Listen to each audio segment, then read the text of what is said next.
Hi, everybody. For those of you that don't know me, I'm Pastor Kate, and I'm so glad that you have decided to take a risk and join a huddle and be a part of a community. Just enter into this life together more deeply. This spring, we're gonna go through three different kind of ideas about how God is active in the world. We're gonna talk about that idea, make sure you guys have your heads and your hearts around it, and then we're going to tell stories about it. Well, you all are with each other, and then you all are also gonna brainstorm ways that you can put that into action. And so our first. The first topic that we're talking about and that I'm going to be walking you through today is light. Now, you just did a Bible study on light. Christians talk a lot about light, but our doctrine and our creeds, and in many ways, even our traditional prayers, all of the ways that humans and institutions seek to provide boundaries and structure, some might say limits, if we're talking about God, these forms don't name light really, except for the Nicene Creed, which says God from God, light from light, true God from true God. But that's not really about light. That's about making another point. So the thing to know, though, is that even though our doctrines and creeds and traditional prayers don't talk about light so much in Scripture, in the Bible, and in our liturgy, the language around light is much more diverse. There's mysterious and expansive images for a lot of things, including light there. And if we want to take a step further, which we won't today, but if we were to plumb the non-canonical Gospels, the ones from early Christianity that weren't included in our Bible, especially the Gnostic Gospels, we'd get way more of these images of light and darkness, which almost always comes with conversations about light. I have some ideas about why light has been left out of traditional kind of formulations for talking about God, but we'll save that for another time, maybe a theology pop-up.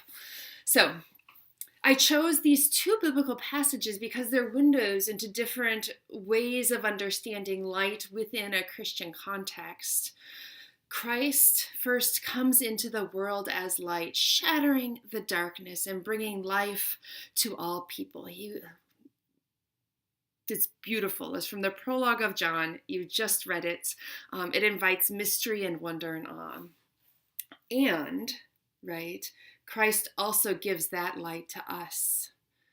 Remember that candle that you were given in baptism, or that maybe you've seen other people receive as a gift? It's a reminder of the way that Christ's light shines in us. We sing at Grace, we sing, "This little light of mine." When people are given that candle, I'm going to let it shine, right? Think of the implications of that. You are the light of Christ. That light burns in you for a reason, so that you can shatter darkness, so that you can bring life. And we all are, me too, called to share that light, in part because it's through our love that darkness is dispelled, but also because that light helps growth happen in the light and love of God. So this light, I'm going to do a little wordplay here. This light isn't just destructive. It doesn't just dispel or shatter or decimate darkness, right? Although that's a beautiful image, especially if you're in a dark place. But light is also constructive, right? It brings growth. It's the sun that helps plants to grow and helps humans thrive. So it's not just destructive, it's also constructive. And as you're thinking about ways that light has been operative in your life, I want you to think of both of these elements of it.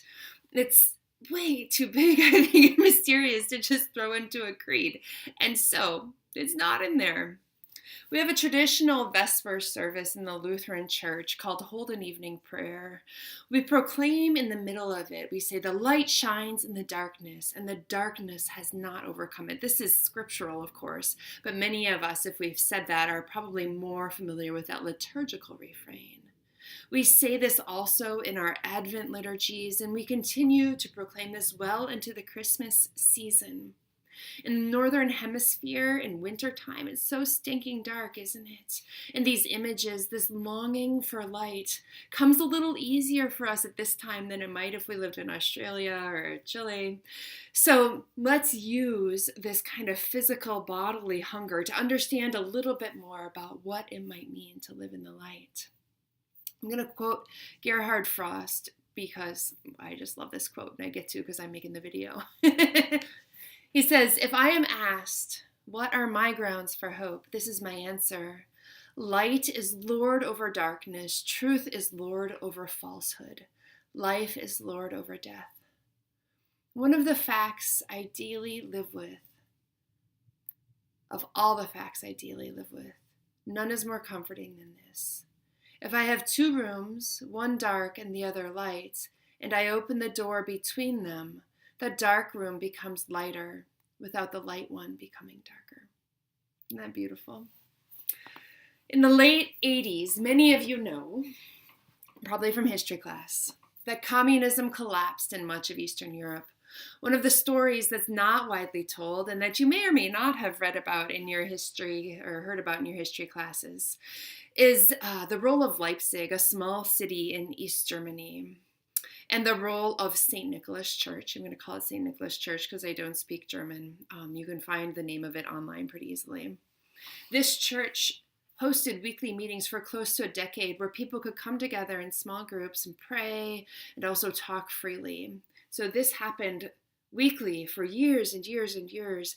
And by the fall of 1989, this movement had prompted small weekly prayer meetings in homes across the countryside where people would gather together under communism in small groups and homes to pray and talk freely.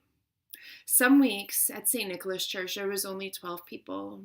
But on October 9th, 1989, there was close to 8,000 people that were packed into that church. Multiple other churches in Leipzig were having similar prayer meetings that were also filled to the brim. This wasn't okay under communism to have this many people meeting to pray or to talk freely. And so at the end of the prayer meeting that night at the Church of St. Nicholas, people holding candlelight, right? They had just been praying and singing. They spilled out into the streets with their lit candles. And people did this from homes, and people did this from other churches, and between 70,000 to 100,000 people in Leipzig, peaceful demonstrators, braved warnings from the feared secret police, bearing their candles to march around the city center. And in the end, the police did nothing. And this set the stage for a peaceful revolution that swept across East Germany, bringing communism down, almost like an implosion. Horst Sindermann, who was a leader of the Communist Party in East Germany, said right before his death, "We had planned everything that night. We were prepared for everything, but not for candlelight and prayers." Isn't that a great story? 70,000 or 100,000 people don't just show up one night with candlelight, right? These were all individual people, each bearing their light. And they had been praying and talking freely, sharing their lives and their hopes for their country, their hopes for their own lives with one another for a long time. They had been growing in strength and courage together for the night when they would join their lights with all the other lights, when they would bravely and non-violently bear Christ's light in the world. If each of them wouldn't have borne their light, if they hadn't grown together in small groups, who knows if they would have had the courage to step out, and who knows then if communism would have ended peacefully or if there would have been more violence. I think it's just an incredible story. And so I'm going to end our conversation about light there. But as you walk through the coming week, keep your eyes open, please, for the way the light of Christ is shining in others.